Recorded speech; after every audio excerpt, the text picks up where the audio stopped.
Hey everybody, I hope you're having an absolutely wonderful day, wonderful week. 2024 is treating you amazing.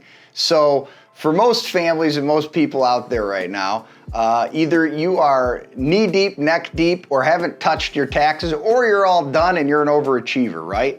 So what do you do when you get that tax refund back? So I want to talk about some of the things that I've been encouraging some of my clients to do with their money to hopefully spark some ideas for you. Because here's the reality, right? You get that refund back, probably a direct deposit these days, the old IRS. You get your direct deposit, business as usual. Now you may have that money earmarked for something. Hey, I'm going to go get this. I'm going to go do that. We're going to go on a nice vacation. Great. But what my job is to do on a daily basis is to encourage people to invest in their future, right? That's my primary job. Protecting people's life savings, helping, encouraging them, and candidly, half of my job is being an accountability partner with the families I work with, right? Hey, we said we were gonna start doing this by here. I'm here to bring it back up, right? So let's talk about, you get this refund back, what are you gonna do with it? So there's a couple things that I've been talking about based on your income level, based on where you're at. The first thing I would tell you is I'm always gonna hear it. I'm a broken record. You're always gonna hear it from me.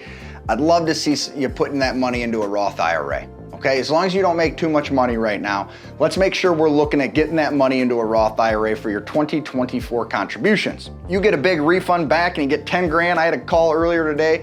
Hey Alex, I got 13,000 back. Awesome. Let's go ahead and max out your Roth for the year, right? They didn't have a monthly cadence and monthly contribution set up. So what we decided to do is max out her Roth and do as much as we could into his. They were a married couple, obviously. So that's the first place I'm always going to encourage you to put the money. Again, verify you don't make too much money to not be able to contribute to a Roth. Quick update on that. It's 2024. If you are over 50 years old, you can do $8,000 this year. They just upped it $500. Last year was $7,500.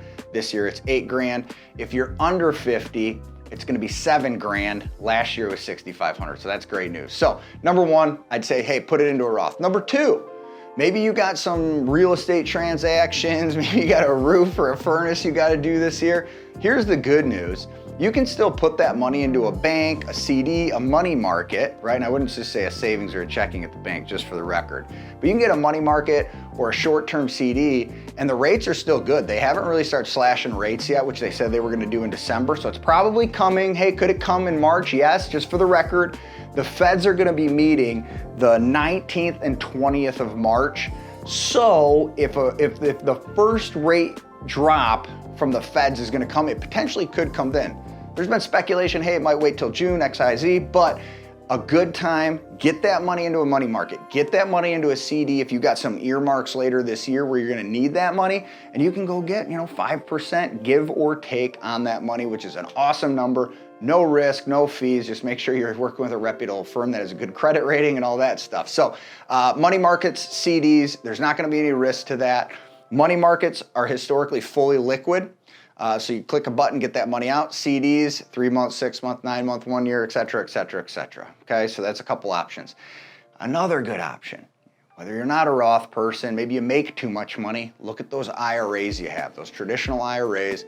It's the same limits as the Roth, but it's a tax deduction and they don't have the income limits. So that's another great option, put it into a traditional IRA. The last bucket I would tell you about would be like a non-qualified brokerage account. It's treated almost identical to like, hey, you have $1,000 in your bank, right?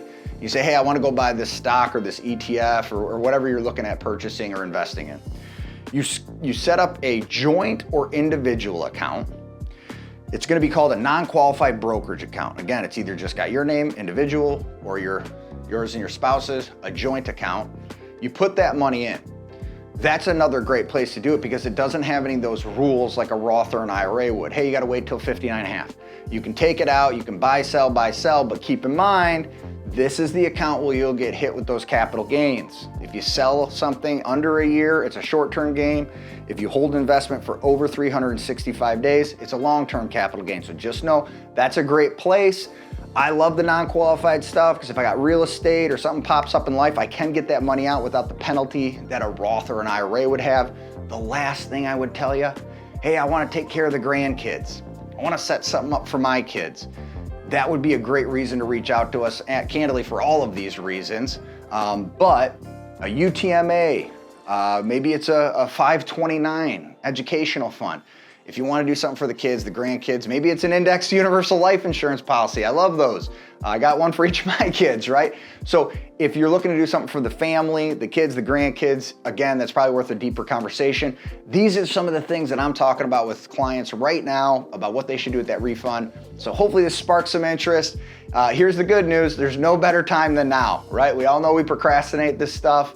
Make sure you're taking action when you do it. Again, if you need any help and you're a current client, reach out to us, talk to your advisor, talk to our team, and we're here to help you. But I hope you're having a great year. I hope taxes wasn't too bad and you are getting a refund. But God bless you. And if you need anything, reach out to us.